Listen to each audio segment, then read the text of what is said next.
예수님께서 성전에서의 권위를 가지고 종교 지도자들과 논쟁하는 가운데 두 번째로 들으신 이 포도원 농부 비유는 공간복음서에 모두 기록되어 있습니다. 이 비유는 이사야 5장 1절부터 7절까지의 포도원의 노래가 그 배경인데요. 여기서 이사야 선지자는 이스라엘을 포도원이라고 칭하고 있습니다. 오늘 본문의 비유는 분명하게 인물의 유비를 우리가 알 수가 있습니다. 포도원은 하나님 나라를 뜻하고 집 주인은 하나님이며 농부들은 유대 종교 지도자들 그리고 율법주의자 또는 더 나아가 스스로 의롭다고 여기는 모든 사람들을 가리킵니다. 또한 종들은 하나님께서 지금까지 보내신 선지자들이고 아들은 그리스도를 가리키고 그리고 다른 농부들은 새로운 이스라엘인 교회를 가리킵니다. 예수님의 비유의 내용은 이렇습니다. 포도원 주인이 농부들에게 세를 주고 타국에 갑니다. 열매 거둘 때가 되자 자기 종들을 농부들에게 보냅니다. 그런데 농부들은 종들을 심히 때리고 죽이고 돌로 칩니다. 주인은 다시 한번 종들을 처음보다 많이 보내지요. 하지만 농부들은 똑같이 때리고 죽이고 돌로 칩니다. 이제 주인은 최후의 수단으로 자기 아들을 보냅니다. 아들은 존대할 것이라고 여긴 것이지요. 그러나 농부들은 아들마저 포도원 밖에 내쫓아 죽여버립니다. 아들이 상속자이므로 그의 유산을 차지할 거라는 그런 악한 생각을 가지고 행동한 것입니다. 이제 예수님께서는 종교 지도자들에게 질문을 하십니다. 그러면 포도원 주인이 올 때에 그 농부들을 어떻게 하겠느냐? 이 질문을 들은 종교 지도자는 이렇게 답을 합니다. 그 악한 자들을 진멸하고 포도원은 제때 열매를 바칠 만한 다른 농부들에게 새로 줄지니이다. 이 대답에 예수님께서는 이제는 시편 118편 22절, 23절 말씀을 인용하십니다. 본문 42절인데요. 건축자들이 버린 돌이 모퉁이의 머릿돌이 되었나니 이것은 주로 말미암아 된 것이요 우리 눈에 기이하도다. 오늘 비유의 중요한 핵심은 바로 이 예수님의 긍정적인 대답에 있습니다. 예수님은 이 비유에 자신의 미래를 담아서 말씀하셨습니다. 건축자들, 즉 유대인들이 버린 돌 예수는 다른 곳에서 모퉁이 돌이 되고 또 그 위에 새로운 건물이 지어져 갈 것입니다. 버림받았지만 하나님에 의해 새로운 건축물의 기초가 될 산돌, 그가 바로 예수 그리스도이십니다. 예수님은 예루살렘에서 벌어지는 그리고 앞으로 벌어질 모든 일들을 근본적으로 하나님의 뜻, 우리 눈에 기이한 일로 말씀하십니다.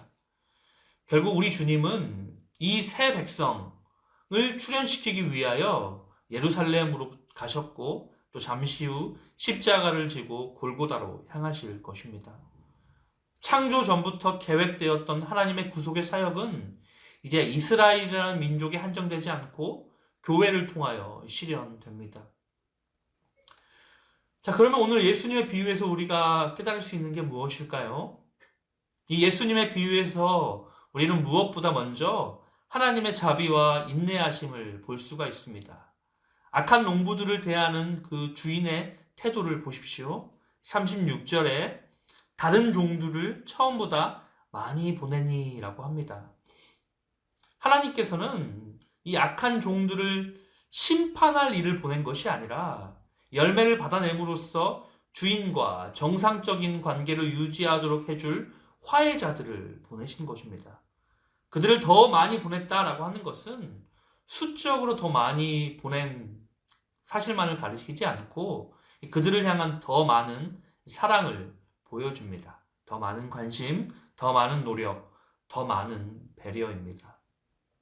여러분, 하나님의 사랑, 하나님의 노력, 하나님의 실천은 인간의 불신앙, 겁으로 인해 결코 포기되거나 약화되지 않습니다. 하나님은 우리의 거부와 배신, 불신앙에도 불구하고 거기에 더하는 사랑, 새로운 사랑으로 우리의 거부와 배신과 외면을 극복하십니다. 그것은 실로 우리에게 너무나 과분한 사랑입니다. 어디 그뿐입니까? 하나님은 이스라엘 자손을 돌이키기 위한 마지막 히든 카드로 하나뿐인 아들 예수님을 보내십니다. 여기에서 우리는 당신이 선택하신 자기 백성을 향한 이 하나님의 사랑이 얼마나 큰지를 또한 알 수가 있습니다. 그러나 이러한 하나님의 자비와 이 사랑과 인내와 대조되는 악한 자들의 변함없는 패역함을 또한 이 비유에서 보게 됩니다. 이 고대 이스라엘 자손들이 선지자를 박해하는 방법이 얼마나 다양했는지, 당시 이스라엘 자손들이 선지자들을 어떻게 대우했는지를 잘 알 수 있습니다. 단순히 때리고 매질한 정도가 아니라 희생의 도구로 삼습니다. 공개적으로 죄의 올가미를 씌워서 이 하나님이 보내신 대사들을 처참히 살해합니다. 나아가 이 악한 자들은 아들까지도 죽입니다. 인류 역사상 최악의 죄를 범했습니다. 하나님의 아들을 죽였습니다. 여기서 우리 주님께서는 얼마 뒤에 있을 자신의 죽음을 예언하고 있습니다. 그분은 스스로 자신의 죽음을 예언하고 계셨고 또 피할 수도 있었지만 죽음의 길을 선택하셨습니다. 결국 하나님께서는 그 악한 농부들을 심판하실 것입니다. 우리 주님께서는 포도원 주인이 다시 올 것이라고 말씀하셨습니다. 마찬가지로 정해진 때가 되면 모든 세상을 다스리고 심판하시는 우리 주님께서 천사장의 나팔 소리와 함께 심판해 주러 오실 것입니다. 여러분, 오늘 비유에서 열매의 시기, 추수철이 다가왔듯이 하나님께서 무엇인가를 요구하시고 무언가를 하실 시기가 다가옵니다. 어느 일정한 시기에 이르러서는 반드시 하나님께서 개입해 들어오는 시기가 있습니다. 시간이 흐르면 열매가 맺히고 무르익듯이 하나님께서 우리 인생에 깊이 관여하시는 시기도 무르익습니다. 이때는 은혜의 시간이 아니라 도적의 침입과 같은 그런 슬픈 시간입니다. 여러분은 이때를 준비하며 살고 계십니까? 슬기로운 다섯 처녀와 같이 말입니다. 결국 오늘 비유의 농부들과 같이 악한 자는 결국 빼앗기고 열매 맺는 백성이 하나님 나라를 받을 것입니다. 비유의 결론입니다. 43절을 보겠습니다. 하나님의 나라를 너희는 빼앗기고 그 나라의 열매 맺는 백성이 받으리라. 하나님의 나라가 악한 자로부터 옮겨질 것입니다. 하나님께서는 하나님 나라를 취하여 다른 백성에게 주실 것입니다. 대제사장들과 장로들 등 이 종교 지도자들은 하나님께서 그들을 위하여 보내신 이들을 거부함으로써 미래를 상실하고 말았습니다. 오히려 예수님의 이 설명을 듣고서야 이 종교 지도자들은 그들이 비유의 주인공들로 묘사되었음을 눈치채었고 흥분하여 예수님을 잡고자 하였습니다. 여러분, 우리가 성경을 많이 읽고 기도를 많이 하고 혹 사람들로부터 인정을 받는다고 하더라도 이로 인해 신앙과 인생의 중심에서 그리스도를 밀어낸다면 충격적인 결과가 앞에 놓여 있음을 명심해야 합니다. 주변적인 것이 아무리 많아도 결코 우리 주님의 자리를 대신할 수 없습니다. 이제 말씀을 맺겠습니다. 여러분, 오늘 비유에서 포도원을 만들어 산 울타리를 두르고 집 짜는 틀을 만들고 망대를 짓고 이 모든 수고를 누가 했습니까? 주인이 직접 했습니다. 그러니까 새로 주었겠지요. 당연히 거기에는 당당한 권리, 기대가 따르게 됩니다. 마찬가지로 이스라엘이란 어떻게 하다 보니까 생겨난 민족 같지만 그렇지 않습니다. 주인이 포도원을 일구는 것과 같은 하나님의 피와 땀의 결정체가 사실은 이스라엘이라고 하는 국가요, 민족입니다. 하나님께서는 이러한 이스라엘을 종교 지도자들에게 맡기셨습니다. 이와 같은 것들은 그들이 얼마나 성실하고 충성스러운 모습으로 그 나라 열매를 하나님께 드려야 했는지를 알게 합니다. 그리고 이것은 오늘 우리 역시 마찬가지입니다. 우리가 맡고 있는 것이 무엇이 되었든 그것은 거저 주어진 것이 아닙니다. 우리 입장에서는 거저이지만 하나님께서는 어마어마한 피와 노력의 대가로 얻으셨고 또 우리에게 맡겨주신 것입니다. 오늘 우리는 이것을 얼마나 알고 있습니까? 얼마나 감사하며 충성하고 있습니까? 하나님께서는 자신의 포도원을 다른 사람들에게 맡기실 것입니다.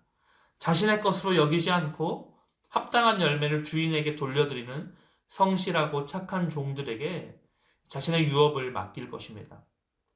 그리고 모든 것을 추산하는 그 마지막 때를 기억하시면서 믿음의 길을 성실하게 걸어가시는 모든 부평의 성도 여러분들 되시기를 간절히 바랍니다. 기도하겠습니다. 사랑과 은혜가 많으신 하나님 감사합니다. 오늘 포도원 농부 비유를 통하여서 예수님께서 종교 지도자들에게 말씀하신 의미를 파악하게 됩니다. 그들이 사실은 악한 농부들이었고 하나님의 것을 자신의 것으로 착취하고 그렇게 악하게 행동했던 농부들이었음을 예수님께서 말씀하십니다. 그로 말미암아서 하나님 나라가 유대인들, 종교 지도자를 통한 유대인들에게서 이방인들에게로 퍼져나가는 것을 교회를 통하여 새 이스라엘인 교회를 통하여 확장되어져 갈 것임을 예수님께서 비유를 통하여 말씀하십니다. 이 말씀을 통하여서 우리의 모습을 돌아보게 하여 주옵소서. 포도원 주인 되신 하나님께서 마찬가지로 우리를 만드시고 지으신 이 세상의 주인 되신 하나님께서 모든 열매를 받으시기에 합당한 것처럼 사실 우리의 것은 아무것도 없음을 우리가 고백하게 하여 주시고 마땅히 하나님께 돌려드려야 할 모든 영광과 수고를 열매를 하나님께 올려드리는 우리 될 수 있도록 인도하여 주시옵소서. 더불어 예수님께서 우리를 위하여 잠시 후 십자가에서 달려 돌아가실 그 죽음의 시간, 십자가의 시간을 기억하면서 그리하여 예수님께서 건축자의 버린 돌이 모퉁이 돌이 된 것처럼 우리 또한 예수님의 그 죽으심으로 말미암아 또 부활로 말미암아 새로운 산 백성이 되었다는 사실을 늘 잊지 말고 기억하면서 예수님의 백성으로 살아가는 우리 모두 될 수 있도록 인도하여 주시옵소서. 오늘 이 아침부터 하나님의 말씀을 통하여 우리가 나아갑니다. 하나님께 영광 돌려드리는 삶 우리가 마땅히 오늘 하루도 살아낼 수 있도록 인도하여 주시옵소서. 주께서 우리 가운데 말씀으로 함께하여 주시고 또 성령으로 붙들어 주실 것을 믿사오며 우리의 구주 되시는 우리의 산돌 되시는 우리 구주 예수 그리스도의 이름으로 기도합니다. 아멘. 오늘 하루도 주님과 동행하면서 승리하시는 모든 성도 여러분들 되시기를 간절히 바랍니다. 감사합니다.